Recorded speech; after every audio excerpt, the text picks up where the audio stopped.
What is up, Rad Potential YouTube? Welcome to today's video. What's up?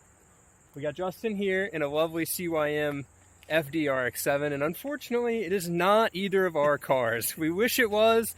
We really appreciate Johnny for letting us kind of play with it today, filming. We're doing a little bit of some cool stuff with this car, so definitely tune in the next couple weeks to see what happens. There's going to be a lot of action on it. There's a lot of good stuff happening with this one. So the FD, this is Justin's first time ever driving one and experiencing a stock one. This one has stock sequential twins.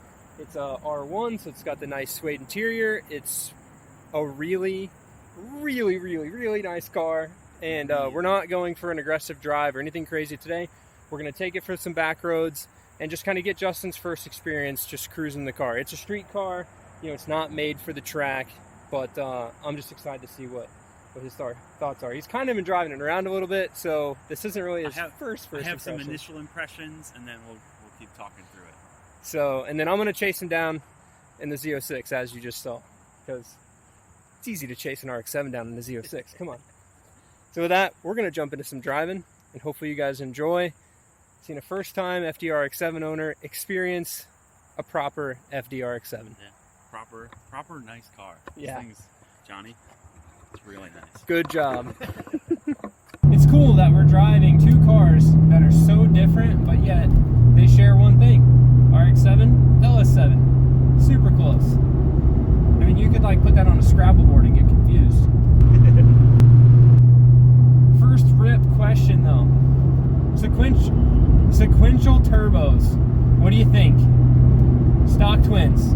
I mean, I was right there in the dead spot and just rolled into it. And so we're all aware of the dead spot. You know, I was aware of that before driving it today. But it's crazy how quick the small turbo will catch up. I mean, you tell it's still 90s tech, but I mean, really rolling into it. I mean, if I slow down here and roll into it at like 2,000 to 3,000 RPM here in third gear, it's just like half a second, and then you're feeling that small turbo spooling up. And I mean, it's just as fast as my 135, which is 15 years newer. So that's pretty cool. I think that tech of the sequential turbo, super awesome. Now I haven't driven a big turbo one to compare it to, but I think this is a great starting experience out of the FD. Comparing that to, obviously you've driven the white turbo first gen, right? Single turbo, still small, maybe a little bit laggy, but then also you've driven NA rotaries. So comparing the sequentials, like how it comes on and like gives the rotary torque, do you think that I mean, for them to have come up with that in the 90s, just like, what are your thoughts kind of comparing those three experiences, right? It's a totally, I don't know, it's different because the NA rotary experience that I've gotten out of some of the first gens is it's way more, I don't know, loud, and that takes a lot of a different experience compared to this.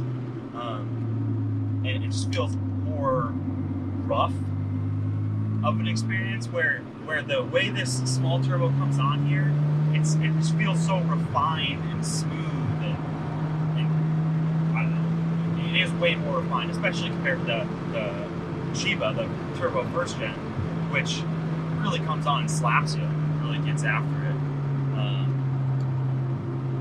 It's a pretty cool experience.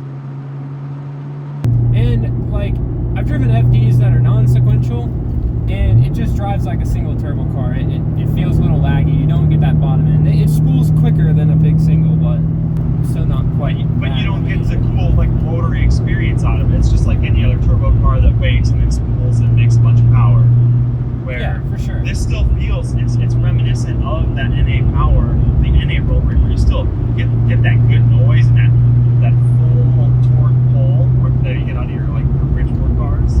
So what do you think about the seating position, user interface? What do you think about the car, the interior? Initial impressions of, well, the non-driver touch points. Everything plastic, creaky, and this is a super nice car, right?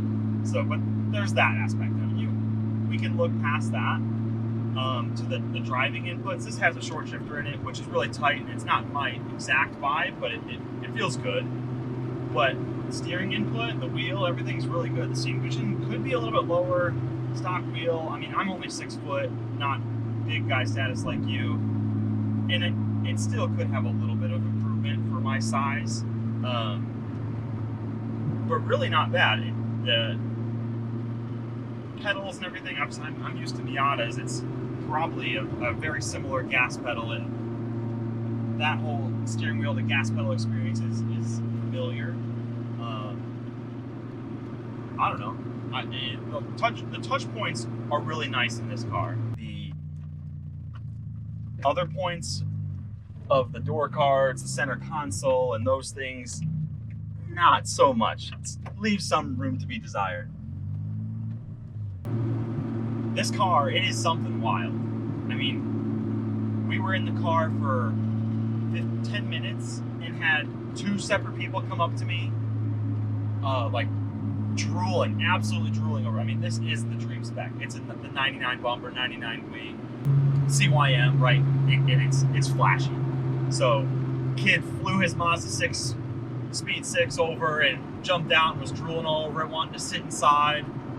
He's like, dream car. So, like, that's a whole experience. And if you want that in a car, this absolutely has that character to it, which is cool. Now, not for everybody.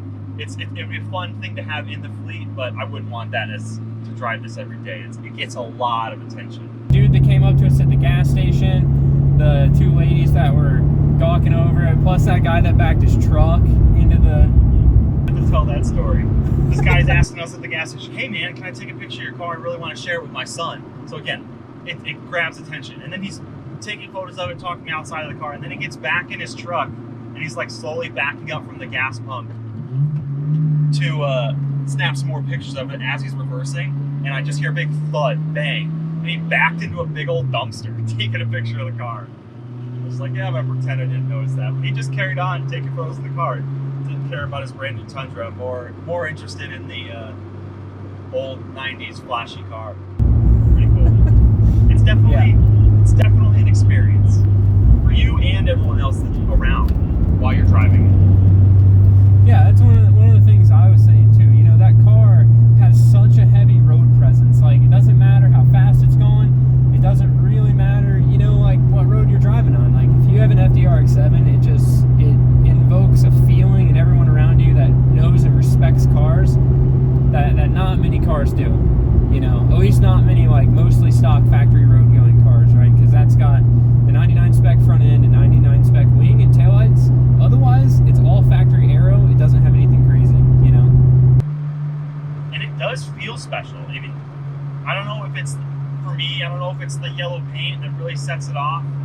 Because I've been around these cars before, but not really around this one specifically. And like I said, maybe it is the yellow that makes this car really stand out and feel that special. But it really does. Even just sitting inside the driver's seat here.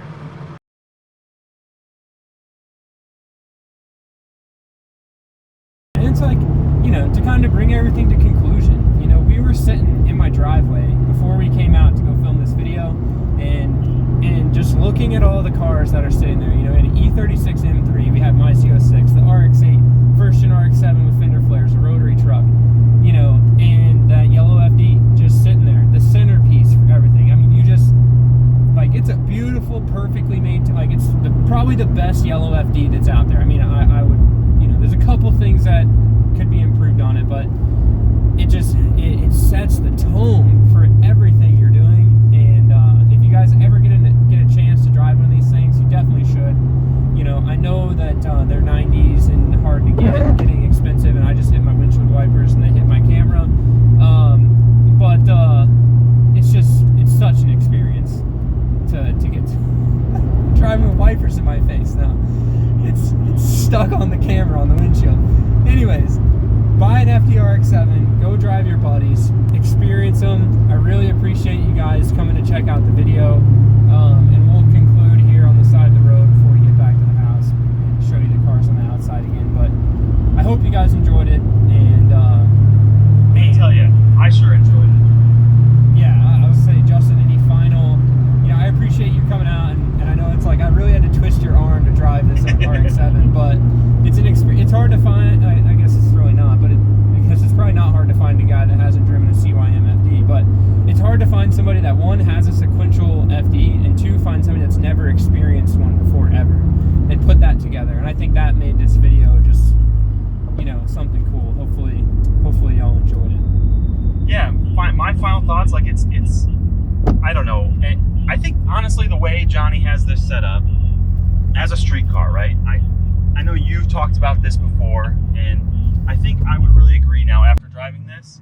I think this might be the way to have an FD. They are becoming so expensive now, and especially in this CYM, it is a special thing. It's a special experience. I think it really makes sense as just a stock-ish street car. This car makes the right noises. It's got coilovers. It rides well, and it's the right way. Like too far track, I think it's just not worth doing with this expensive, nice, special car. This really preserves that special experience. So, For sure. it's good stuff. For sure. But I think that's a perfect way to end it. Thank you guys very much for watching. We'll see you guys in the next video. Definitely subscribe to follow along with this yellow FD over the next couple weeks. Trust me, you're going to want to see what happens with it. And I'm excited to bring all the FD content to you this week and to fix my windshield wipers that are freaking out. So, with that, guys, see you in the next video. Keep it rad. Peace. Dude, my wipers are having an aneurysm. They're going... Yeah. They're backing up and then going again, and they can't go past where the camera is. This is literally probably not good.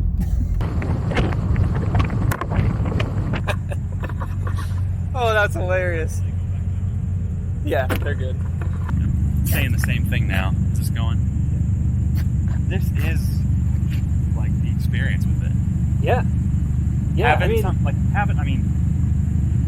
don't think I'd ever put together this flashy of a car, but like I think it's a really, really cool way to have an FD and to experience the FD experience. You know?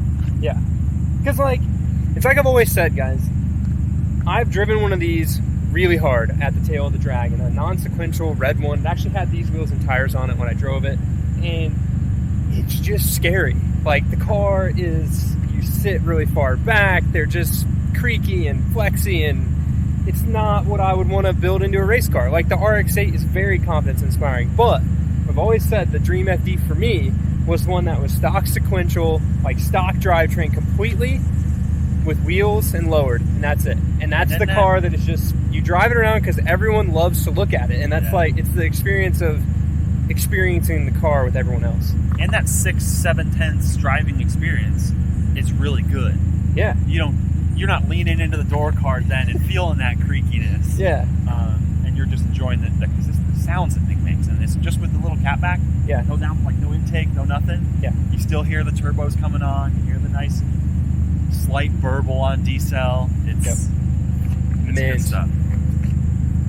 Peace, guys. That was a long ramble at the end of the video, but this Hopefully video I had like more than just the same thoughts over and over again. But this video deserves to be a little bit longer too, because it's just such a good car. I could put this camera right here and just listen to this thing idle, and maybe just like walk around in the 360 view live stream of an FD all day on a rotisserie, and a lot of people would watch it.